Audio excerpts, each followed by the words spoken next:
जय हिंद दोस्तों। अध्यात्म एकेडमी में आपका स्वागत है। दोस्तों, आप लोगों की तैयारी कैसी चल रही है? खूब जम के तैयारी करिएगा। इस बार छोड़ना नहीं है, एक सीट जरूर ले लेना है, ठीक है।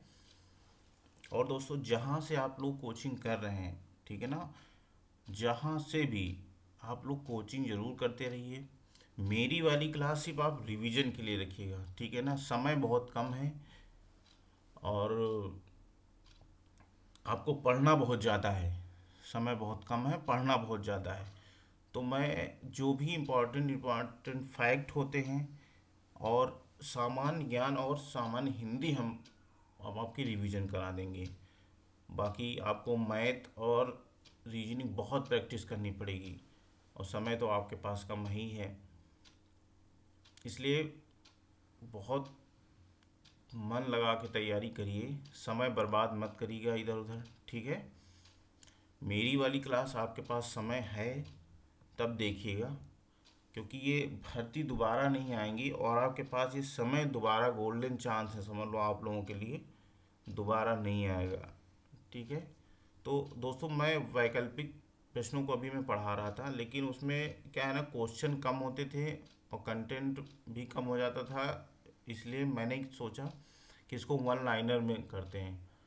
आप लोग एक बार सरसरी तौर पे जितने भी आए हुए क्वेश्चन हैं और जो महत्वपूर्ण टॉपिक हैं उन सब को कवर कर लो जल्दी से जल्दी, क्योंकि समय कम है, ठीक है ना। दोस्तों, हम लोग सामान्य ज्ञान को पढ़ रहे हैं, ठीक है ना।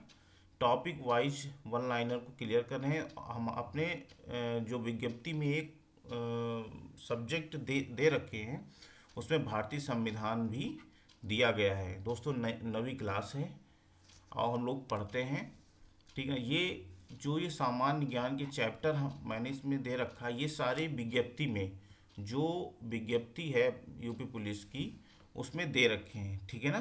तो 26 चैप्टर आप लोगों को पढ़ना है, 26 चैप्टर पढ़ना है, जिसमें अभी तक हम लोगों ने केवल एक चैप्टर पढ़ रहा है, महत्वपूर्ण दिवस, ठीक है ना। और आज जो पढ़ेंगे वो भारतीय संविधान पढ़ेंगे।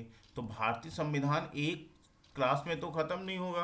अब ये भी नहीं है कि बस आप भारतीय संविधान की एक क्लास पढ़ के चले जाइए, आप बस हो गया, नहीं, इसमें भी नहीं, आपको पढ़ना पड़ेगा, ठीक है ना। तो उसकी जिम्मेदारी मेरी है। मैं पूरा ये जितने इसमें चैप्टर दिए गए हैं विज्ञप्ति में, ठीक है ना, यूपी पुलिस की विज्ञप्ति जो जारी हुई थी उसमें जो भी सामान जनरल नॉलेज के जितने भी चैप्टर दिए गए हैं वो सारे चैप्टर जो है मैं आपको क्लियर करा दूंगा, यहाँ पर मैं पढ़ा दूंगा, ठीक है। पढ़ाने का मतलब विस्तृत नहीं पढ़ाऊंगा, वन लाइनर में फैक्ट फैक्ट आप लोगों को मैं रिवीजन करा दूंगा, जिससे आपका कोई भी क्वेश्चन छूटे ना, ठीक है ना। और आपको पता होना चाहिए कि कुल कितने प्रश्न हैं, 50, ठीक है ना। एक कितना अंक निर्धारित है एक प्रश्न का, 2, ठीक है। और माइनस पॉइंट है। ये मैं वही विज्ञप्ति से स्क्रीनशॉट लेके इसलिए लेके आया हूँ कि जब ये हमेशा ध्यान रखना कि 150 प्रश्न आएंगे, 2 अंक मिलेंगे एक प्रश्न का, ठीक है ना।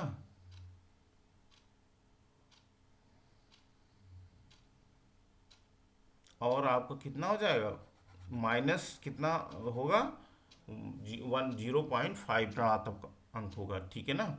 और कुल अंक कितने मिलेंगे हमको, 300 मिलेंगे, ठीक है ना। तो जो सामान्य ज्ञान की जीके की होती है वो 40 नंबर की क्लास होती है लगभग, ठीक है ना। मतलब 40 नंबर उसमें आते हैं पेपर में।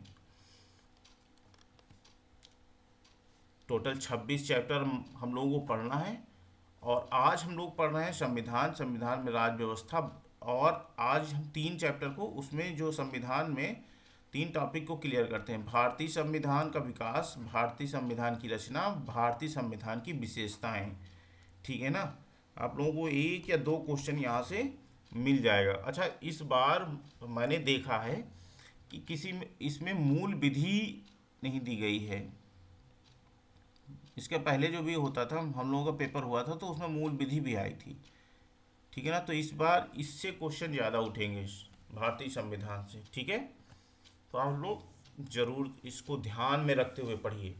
पढ़ना जरूरी है, लेकिन ध्यान में रखते पढ़ना, मुझे पढ़ना क्या क्या है, क्योंकि समय कम है आपके पास, ठीक है। तो वही सारे क्वेश्चन हैं, मैं उनको वन लाइनर में बना के लेके आया हूँ, जिससे आपको जल्दी जल्दी हर चीज़ क्लियर हो जाए। तो भारतीय संविधान का विकास हम लोग पढ़ेंगे। भारतीय संविधान, ठीक है ना। संविधान शब्द की उत्पत्ति लैटिन भाषा के शब्द से हुई है। संविधान शब्द की उत्पत्ति लैटिन भाषा के शब्द से हुई है। नंबर दो, ब्रिटेन के संविधान को विश्व के सभी संविधानों की जननी कहा जाता है। ध्यान रखना क्वेश्चन आया हुआ है। ब्रिटेन के संविधान को विश्व के सभी संविधानों की जननी कहा जाता है। सन 1895 ईस्वी में बाल गंगाधर तिलक ने स्वराज विधेयक का प्रारूप प्रस्तुत किया था। ये कई बार आया हुआ क्वेश्चन है कि स्वराज विधेयक प्रारूप किसने प्रस्तुत किया था? तो बाल गंगाधर तिलक ने प्रस्तुत किया था। कब किया था? 1895 में। इसके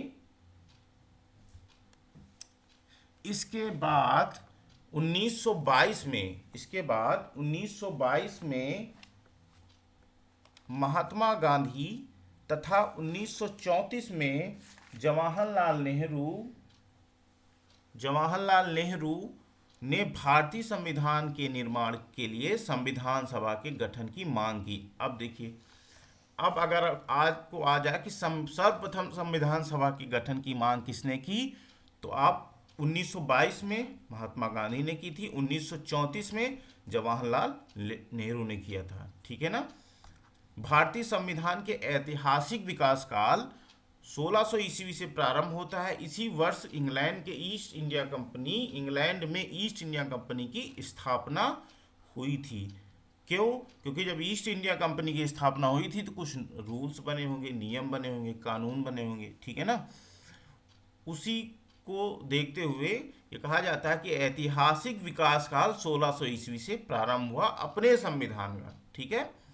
ईस्ट इंडिया कंपनी की स्थापना एक चार्टर एक्ट के द्वारा हुई थी। ठीक है, एक चार्टर एक्ट के द्वारा हुई थी। ईस्ट इंडिया कंपनी के प्रबंधन की समस्त शक्ति गवर्नर तथा 24 सदस्यीय परिषद में निहित थी। ठीक, देखो, एक तो ईस्ट इंडिया कंपनी के प्रबंधन की समस्त शक्ति एक गवर्नर था और 24 सदस्यीय परिषद में निहित थी। एक 24 सदस्यीय परिषद थी। तो ये भी पूछा जाता है। 1773 ईस्वी में रेगुलेटिंग एक्ट के तहत वारन हेस्टिंग को बंगाल का गवर्नर जनरल बनाया गया। अब देखिए, अब इसमें आता है कि वारन हेस्टिंग को बंगाल का गवर्नर जनरल किस एक्ट के माध्यम से बनाया गया था? तो 1773 ईस्वी का रेगुलेटिंग एक्ट। ठीक है, 1773 का रेगुलेटिंग एक्ट के तहत कलकत्ता में 1774 ईस्वी में एक उच्च न्यायालय की स्थापना की गई। देखिए, ये क्वेश्चन बहुत बार पूछा गया है।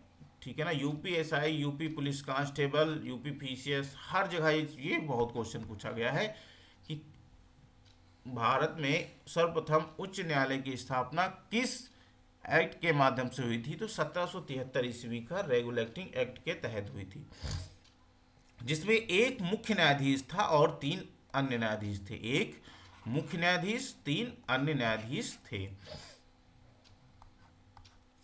इस उच्चतम न्यायालय के प्रथम मुख्य न्यायाधीश सर एलिजास हेम्पे थे। ठीक, ये भी बहुत बार क्वेश्चन पूछा गया है। ठीक है ना। 1784 का पीट्स इंडिया एक्ट, देखो, पहले 1773 आया, फिर 1784 का पीट्स इंडिया एक्ट को एक्ट ऑफ सेटलमेंट के नाम भी जाना जाता है। 1774 का पीट्स इंडिया एक्ट को एक्ट ऑफ सेटलमेंट के नाम से भी जाना जाता है। तो ये दूसरा एक्ट आया था 1784। फिर 1784 का पीट्स इंडिया एक्ट के द्वारा द्वैत शासन आरंभ हुआ। बहुत ही महत्वपूर्ण क्वेश्चन है ये, बहुत ही महत्वपूर्ण ये वन लाइनर है। आप इसको जरूर रिवीजन करके जाइएगा। 1813 ईस्वी का चार्टर अधिनियम के तहत, देखो, पहले 1784, फिर 1784, फिर 1813 आ गया। ठीक है। 1813 का चार्टर अधिनियम के तहत, देखो इन सारों जितने भी एक्ट हैं इनमें बहुत सारी भी और जानकारियां हैं, लेकिन इंपॉर्टेंट आप यूपी पुलिस कांस्टेबल के लिए इंपॉर्टेंट क्या है, कहाँ से कौन सा क्वेश्चन उठ सकता है, मैं केवल वही लेके आया हूँ। ठीक है ना, सरसरी तौर पे आप लोग सारे एक्ट या अधिनियम पढ़ लीजिए जिससे आपको कोई क्वेश्चन छूटे ना और आपके मतलब हर टॉपिक कवर हो जाए। 1813 का चार्टर अधिनियम के तहत कंपनी के अधिकार का पत्र 20 वर्षों के लिए बढ़ा दिया गया। इतनी बार ये क्वेश्चन पूछा गया है कि कंपनी के अधिकार पत्र को 20 वर्षों के लिए किस चार्टर अधिनियम के तहत बढ़ाया गया था, तो सीधे लगा के आएगा 1813 का चार्टर अधिनियम एक्ट। ठीक है ना। नेक्स्ट है 1833 का चार्टर अधिनियम के तहत बंगाल के गवर्नर जनरल का भारत का गवर्नर जनरल कहा जाने लगा। ठीक है ना, जो बंगाल के गवर्नर जनरल थे उनको भारत का गवर्नर जनरल कहा जाने लगा, ये भी बहुत ही महत्वपूर्ण है। 1833 के चार्टर अधिनियम के तहत लॉर्ड मैकाले की अध्यक्षता में प्रथम विधि आयोग का गठन हुआ, बहुत ही महत्वपूर्ण है। ठीक है ना, प्रथम विधि आयोग का गठन किस चार्टर अधिनियम के तहत हुआ था, तो 1833। ठीक है ना, और किसकी अध्यक्षता में हुआ था, तो लॉर्ड मैकाले। अब यहाँ पर देखिए आपको 3 क्वेश्चन मिल गए, अगर मैं इसको वैकल्पिक लाता तो सिर्फ एक क्वेश्चन आपको बताता, उसके बाद फिर डिस्क्रिप्टिव बताता। इससे अच्छा इस तरह आप लोग पढ़ लीजिए, ज़्यादा कवर हो जाएगा आप लोगों का। 1833 का चार्टर अधिनियम के तहत भारत में दास प्रथा को विधि विरुद्ध घोषित किया, बहुत बार क्वेश्चन पूछा गया है, बहुत ही बार। ठीक है ना, 1833 का चार्टर अधिनियम के तहत देश के एक केंद्रीय शासन प्रणाली की शुरुआत हुई। एक केंद्रीय शासन प्रणाली की शुरुआत हुई। एक केंद्रीय शासन प्रणाली की शुरुआत किस चार्टर अधिनियम के तहत हुई देश में, तो 1833। ठीक है ना, अब देखो 33 के बाद 1858 आ गया। 1858 का भारत शासन अधिनियम के तहत भारत का शासन कंपनी के हाथों में, ब्रिटिश महारानी के हाथों में चला गया। ठीक है ना, अब देखिए इसको समझिए, 1858 का भारत शासन अधिनियम के तहत भारत को जो शासन था, भारत का शासन कंपनी के हाथों में चला गया, और कंपनी के हेड कौन थी, महारानी थी, उनके हाथों में चला गया। 1858 का भारत शासन अधिनियम के तहत मुगल सम्राट के पद को समाप्त कर दिया गया। ठीक है, भारत में शासन संचालन के लिए ब्रिटिश मंत्रिमंडल में एक सदस्य के रूप में भारत के सचिव की नियुक्ति की गई। ठीक है ना, भारत के सचिव की नियुक्ति की गई, वह अपने कार्यों के लिए ब्रिटिश संसद के प्रति उत्तरदायी होता था। 1858 का भारत शासन अधिनियम के तहत भारत के गवर्नर जनरल का नाम बदलकर वायसराय कर दिया गया। अतः इस समय के गवर्नर जनरल लॉर्ड कैनिंग और अंतिम गवर्नर जनरल प्रथम वायसराय थे। देखिए, जब गवर्नर जनरल का पद खत्म किया गया तो लॉर्ड कैनिंग थे, और जब वायसराय का पद चालू किया गया तब भी लॉर्ड कैनिंग थे। तो ये क्वेश्चन बहुत बार पूछा जाता है कि अंतिम गवर्नर जनरल और प्रथम वायसराय कौन थे, तो लॉर्ड कैनिंग थे। ठीक है, 1861 ईस्वी का भारत परिषद अधिनियम के तहत गवर्नर जनरल को अध्यादेश जारी करने की शक्ति दी गई। ठीक है ना, अब 1861 ईस्वी का जो भारत परिषद अधिनियम था उसके तहत गवर्नर जनरल को अध्यादेश जारी करने की शक्ति प्रदान की गई थी। एक ऐसे अध्यादेश की अवधि सिर्फ 6 माह होती थी। 1862 ईस्वी में लॉर्ड कैनिंग ने 3 भारतीयों को, ठीक है ना, बनारस के राजा, पटियाला के महाराजा और सर दिनकर राव को विधान परिषद में मनोनीत किया। ठीक है ना, मनोनीत किया। ये फैक्ट हैं, इन पूछे जाते हैं क्वेश्चन।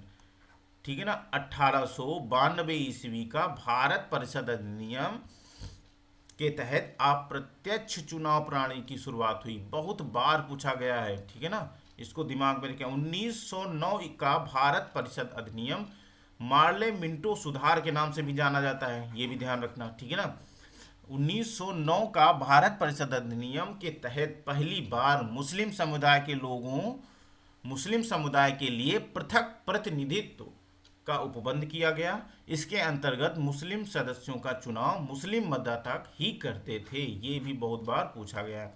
1909 का भारत परिषद अधिनियम मार्ले मिंटो सुधार को सांप्रदायिक निर्वाचन के रूप से भी जाना जाता है। फैक्ट फैक्ट है, आप लोग रिवीजन कर लिए, कोई भी क्वेश्चन नहीं छूटेगा।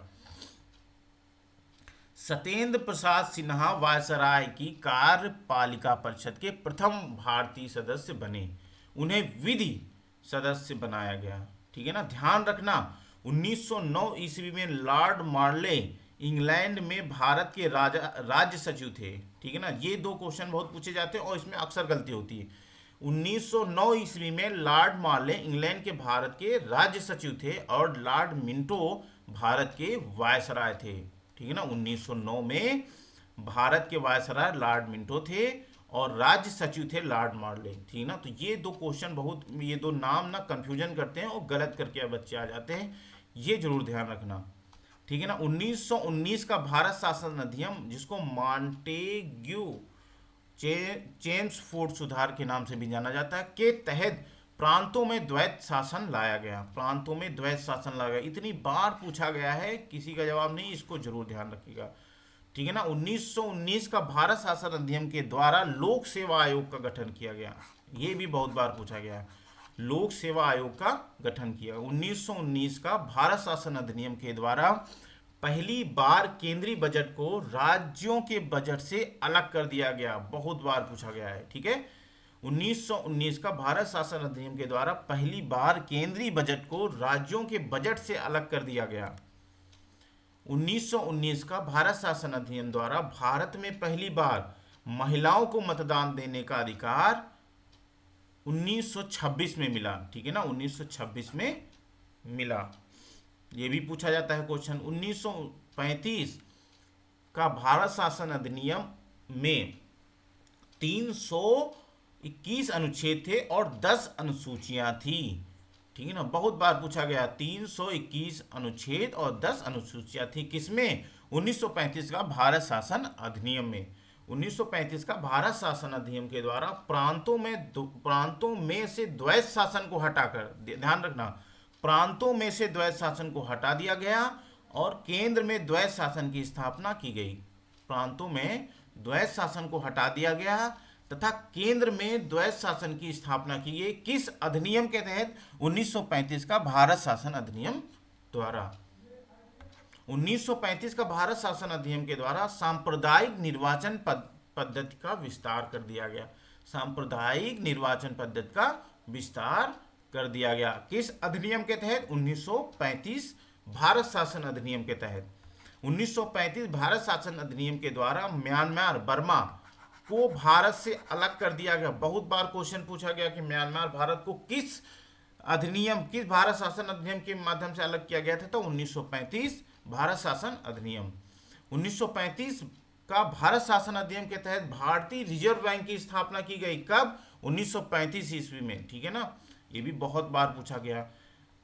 ध्यान रखना, 1935 का भारत शासन अधिनियम को भारत के मिनी संविधान का दर्जा दिया गया है। भारत के मिनी संविधान का दर्जा दिया गया है। कोई भी क्वेश्चन आप लोगों का छूटना नहीं चाहिए, बस रिवीजन कर लेना, सारा कुछ आपके समझ में आ जाएगा। 1935 का भारत शासन अधिनियम के द्वारा ब्रिटिश संसद की सर्वोच्चता को बनाए रखा गया। ठीक है ना, ब्रिटिश संसद की सर्वोच्चता को बनाए रखना, मतलब इसमें ऐसा नहीं हुआ कि आपकी शक्तियां कम हुई, बढ़ी।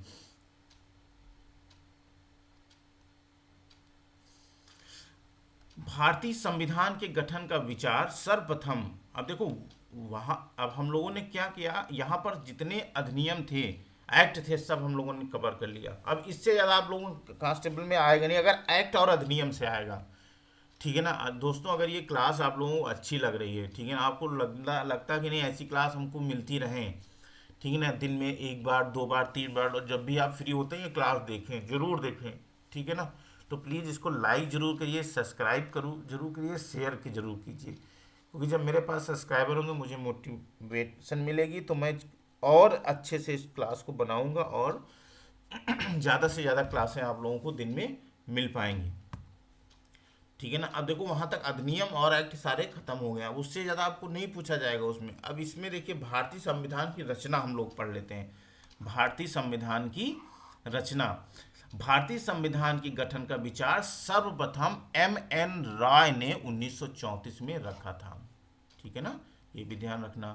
प्रस्ताव अलग चीज है, विचार अलग चीज है। ठीक है ना। भारत के संविधान का निर्माण कैबिनेट मिशन योजना के तहत हुआ है। भारत के संविधान का निर्माण कैबिनेट मिशन योजना के तहत हुआ है। कैबिनेट मिशन मार्च 1946 ईस्वी में भारत आया था। अब देखिए ये बहुत बार पूछा गया है कि कैबिनेट मिशन कब आया। मार्च 1946 में भारत आया। कैबिनेट मिशन भारत कब आया, मार्च 1946 ईस्वी में आया। कैबिनेट मिशन में 3 सदस्य थे। कैबिनेट मिशन में कितने सदस्य थे, 3। कई बार पूछा गया। सर स्टेफोर्ड क्रिप्स पहले थे, लॉर्ड पेंथिक लॉरेंस दूसरे थे, तथा एपी अलेक्जेंडर तीसरे थे।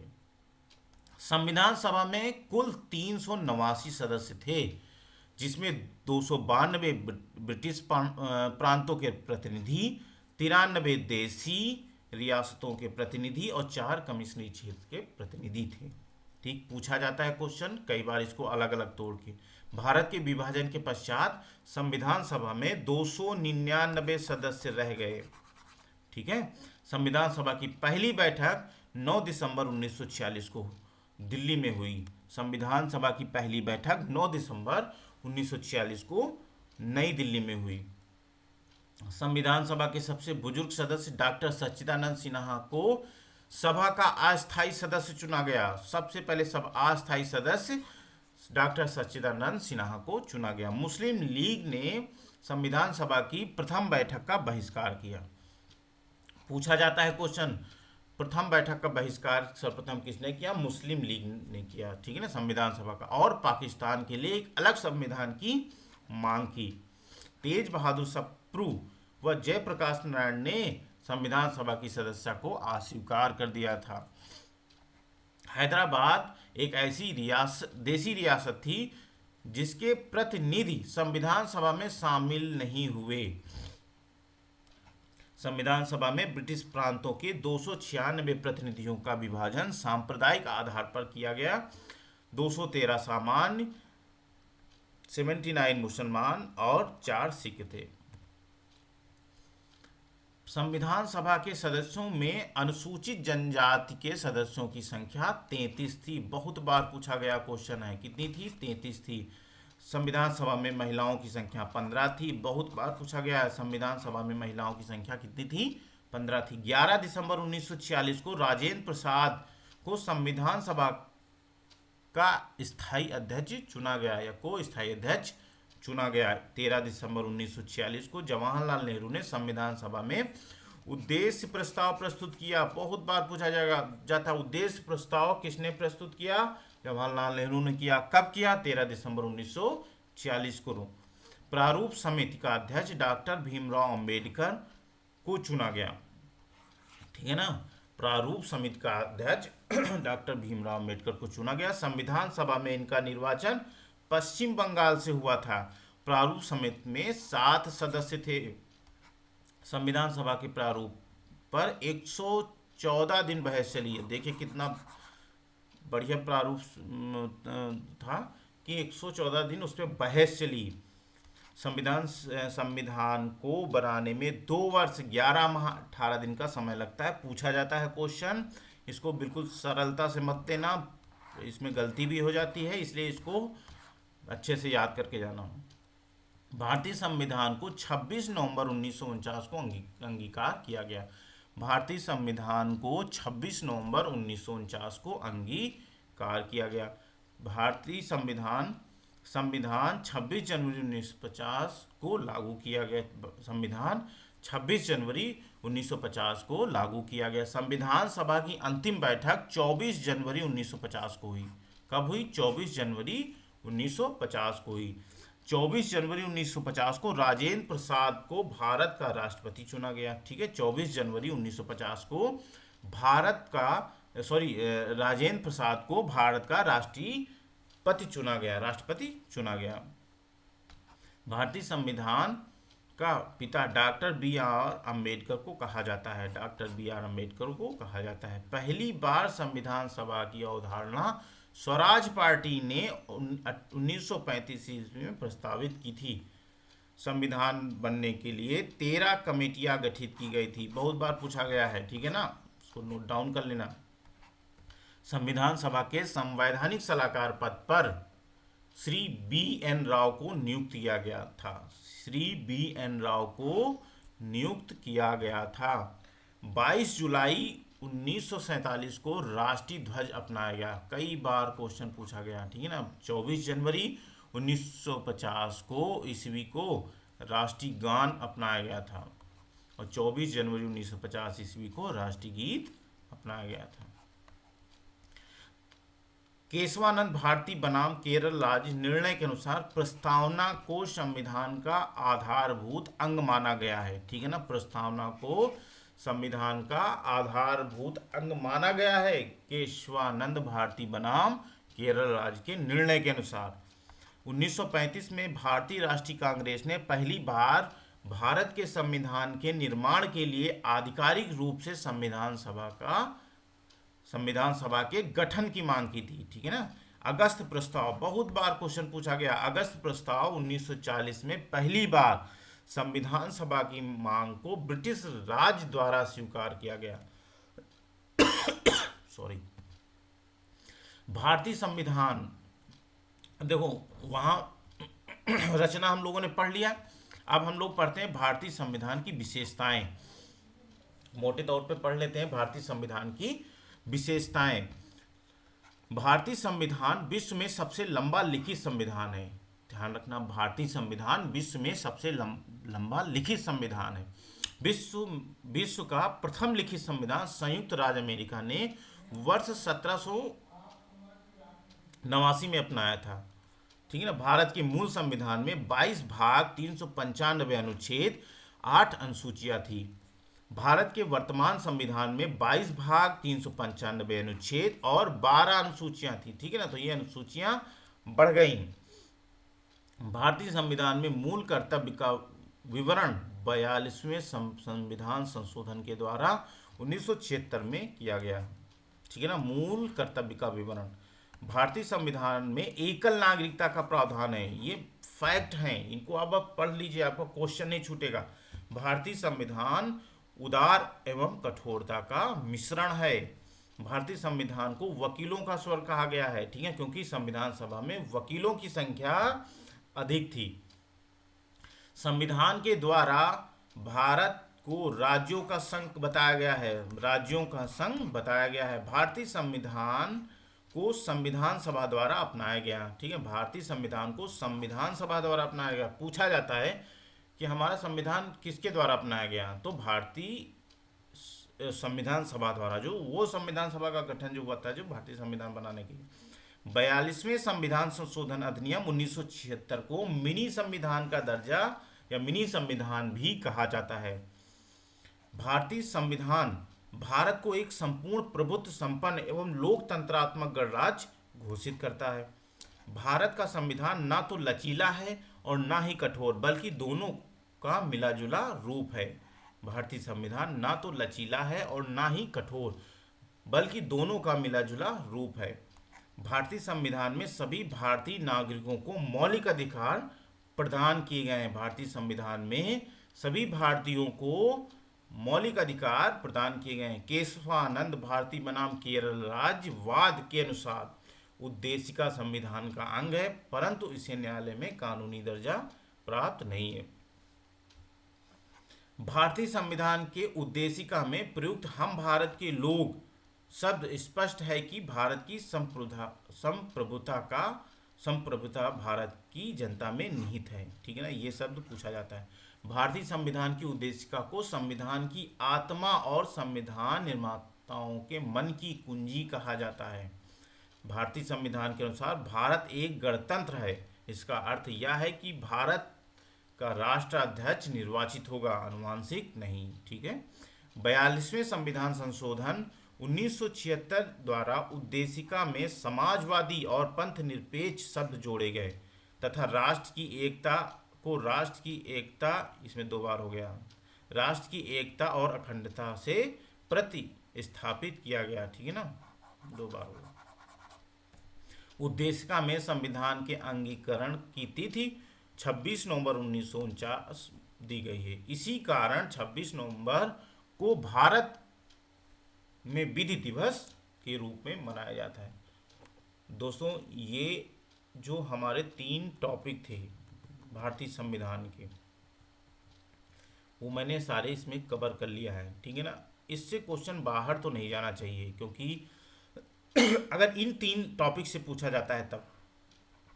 बाकी अभी बहुत सारे हैं टॉपिक, मैं उनको एक हफ्ते में पूरा ये राज्य व्यवस्था आपकी ख़त्म कर दूंगा। क्यों एक हफ्ता में लगाऊंगा? क्योंकि इससे क्वेश्चन बहुत ज़्यादा पूछे जाते हैं। प्लीज़ दोस्तों, लाइक करिए, सब्सक्राइब करिए। जय हिंद।